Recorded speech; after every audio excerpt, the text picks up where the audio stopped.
Le ministère des Forêts, de la Faune et des Parcs veut rendre la forêt privée plus productive. Pour ce faire, 6 millions de dollars supplémentaires par année sur 2 ans seront investis dans le programme d'aide à la mise en valeur des forêts privées. Ce fonds offre aux producteurs forestiers une aide financière et technique. On veut accroître la récolte de bois et les volumes de livraison de la forêt privée. Le ministre Laurent Lessard a procédé à cette annonce à la limite de Bois-Châtel et l'Ange-Gardien dernièrement. Maxime Rioux l'a rencontré en compagnie du propriétaire de la terre où avait lieu cette annonce pour voir les impacts justement de cette mesure sur son entreprise.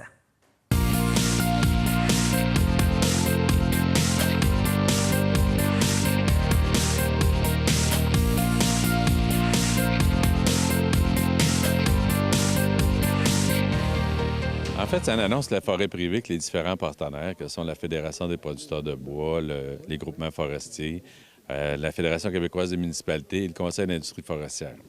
Un objectif qu'on s'est donné que la forêt privée, qui est partagée à 130 000 propriétaires au Québec, on veut alimenter l'équivalent de 3 usines sur une base année pendant les 2 prochaines années avec la forêt privée.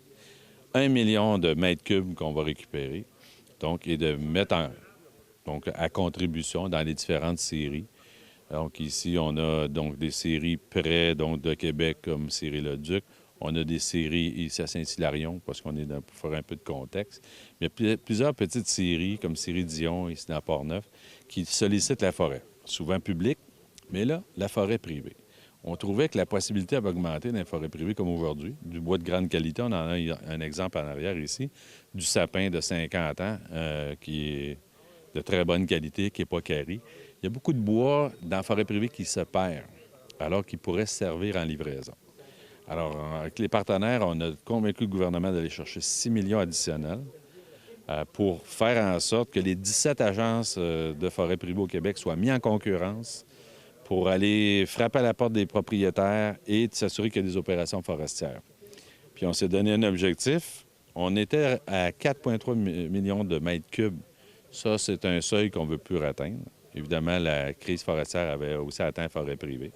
On est monté à 5,2 l'an passé, puis on vise 6,2 l'an prochain. Donc, c'est une grande opération à travers 17 agences. Et la particularité, c'est une mise en concurrence des agences. Après 6 mois, c'est leur budget, leurs crédits qu'on a autorisés ne sont pas atteints. On va avoir un plan de match avec eux. S'ils ne peuvent pas l'atteindre, il y aura une répartition vers les autres qui seraient capables d'atteindre les objectifs. Actuellement, les sommes qui seront dévolues, mes collègues des ministres régionaux feront les annonces d'ici à vendredi. Ça varie de 150 000 mais jusqu'à 900 000 Il ne faut pas oublier que pour chaque mètre cube, aussi le Conseil d'industrie forestière verse 1 du mètre cube, ce qui est un incitatif. Évidemment, les entreprises des scieries veulent avoir du bois pour faire leurs opérations. Donc, l'objectif, c'est de mettre du bois sur le marché. Et pourquoi c'est si pertinent de faire ça aujourd'hui? Écoutez, actuellement, on est dans une phase de libre-échange avec les États-Unis. Le prix est là, les marchés sont ouverts, on n'a pas de quotas, on n'a pas de tarifs. On pense que le régime québécois répond très bien à un régime américain qui voulait avoir de la mise en concurrence. Deuxièmement, on le fait parce que les usines ont des besoins. Il ne faut pas oublier aussi que le bois de la forêt privée, il est à proximité des usines. Ici, là, on est à quelques milles de 2-3 séries. Facile. Alors que la forêt publique, elle est distribuée largement vers le nord, principalement, avec des contraintes très éloignées, les gaz à effet de serre, etc. On dit pourquoi la forêt privée, elle, ne pourrait pas agir mieux sur l'économie du Québec. Plus, quand on aménage sa forêt, bien, c'est meilleur pour la biodiversité aussi. Alors, les forêts qui sont trop à grande maturité, ils perdent des oiseaux, il n'y a plus d'orignaux, il n'y a plus de chevreuils, il n'y a plus d'ours, parce qu'il n'y a plus de petits fruits, parce que tu n'as pas fait tes opérations. Donc, la régénération, les peuplements arrivent tout à même âge, donc on pourrait s'inquiéter pour sa forêt qui est plus exposée. Donc, on veut mettre les forêts privées à contribution dans l'industrie, c'est bien ça? Et tout à fait, une plus grande place. Et puis, c'est des partenaires, parce qu'il ne faut pas oublier qu'on fournit 28,5 millions à ces agences-là. L'État donne en plus les arbres aux propriétaires. Vous savez, on prend des arbres qu'on a cultivés par les pépinières d'État, on les donne aux propriétaires On le paie des services conseils par les groupements forestiers, les fédérations. Donc, ils interviennent pour dire, ta forêt, tu devrais l'aménager de telle manière, faire des chemins, drainer, faire la récolte. Tu as du bois qui se perd là, tu as des nouvelles pousses qui pourraient prendre d'expansion là. On va faire des éclaircies, on va faire de l'aménagement.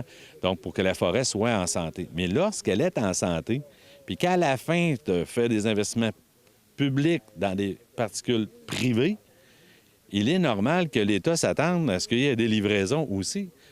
La fin du cycle, c'est pas seulement de regarder pousser, c'est de faire la livraison parce qu'on t'a donné les arbres, parce qu'on t'a donné des conseils. Donc, un cycle normal. Alors, donc, comme on est arrivé au plus bas, à 4,3 millions, on s'est dit, un peu d'ambition, là, ça nuira pas. L'ambition est accompagnée de sommes d'argent. Et en terminant, qu'est-ce qui vous a motivé à venir sur la côte de Beaupré ce matin, Bois-Châtel, limite l'Ange Gardien? Oui, écoutez, moi, c'est ma première annonce en forêt privée sur un lot privé. Alors, Caroline Simard qui me dit, Laurent, à proximité de Québec, j'ai un boisé d'intérêt. Évidemment, M. Letarte, ici, qui est un opérateur, je pense que, bon, on a pu voir, il y a des maisons, il y a de l'agriculture. Ici, il y a même eu des expropriations. Hydro-Québec est un grand propriétaire. Et à côté, il y a Terres du Séminaire aussi, qui est le plus grand propriétaire de l'eau privée au Québec, qui contribue beaucoup à alimenter l'usine de White Birch et de faire des opérations forestières avec Dion, des coops, des groupements. C'est assez représentatif. M. Letarte, aujourd'hui, est un propriétaire exploitant à proximité d'une grande ville, puis en silence, on n'a pas connaissance. Il nous fait des livraisons en améliorant la qualité de son boisé, en allant chercher un revenu. Alors donc, chapeau Caroline, un petit clin d'œil pour elle en passant. Ça encourage en fait les producteurs de forêts privées là, à mettre du bois marché, faire la sylviculture et ainsi de suite. Là. Disons que c'est intéressant. Quand le ministre se déplace pour faire une annonce comme ça, c'est intéressant. Sur vos terres en plus, c'est d'autant plus intéressant. Et qu'est-ce que ça va changer au quotidien pour vous dans vos activités? Bien, dans nos activités, disons, on va continuer à faire. On en faisait de la récolte. Là. Disons qu'on va accentuer, disons, le processus de récolte de bois qui est rendu à maturité. En fait, ça sert à alimenter là, nos usines de sciage, ainsi de suite.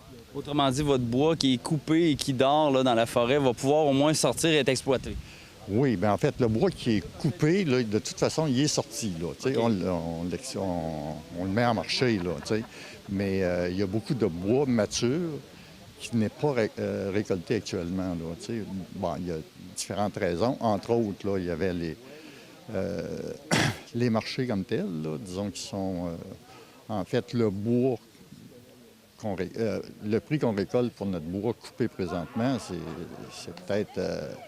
20 encore de moins ce qu'on récoltait, ce qu'on nous payait il y a 10-12 ans. Là. On n'a pas encore atteint là, les sommets qu'on avait lors de la récolte dans les années 2007, par exemple. 2017. Mais cette annonce-là va vous faciliter la tâche? Bien, on espère, oui. Ça devrait, là. Ça peut pas nuire, là. Disons que... c'est un encouragement, c'est un incitatif, d'autant plus que les mesures là, annoncées fiscales pour répartir là, les montants qu'on peut récolter là, annuellement, de répartir ça sur 10 ans, parce que souvent, disons que lorsqu'on récoltait une année, on payait l'impôt là, sur l'année même, tandis qu'on ne peut pas... retourner dans le même endroit là, pendant une grande période de temps là, avant que la forêt se reconstitue. Donc.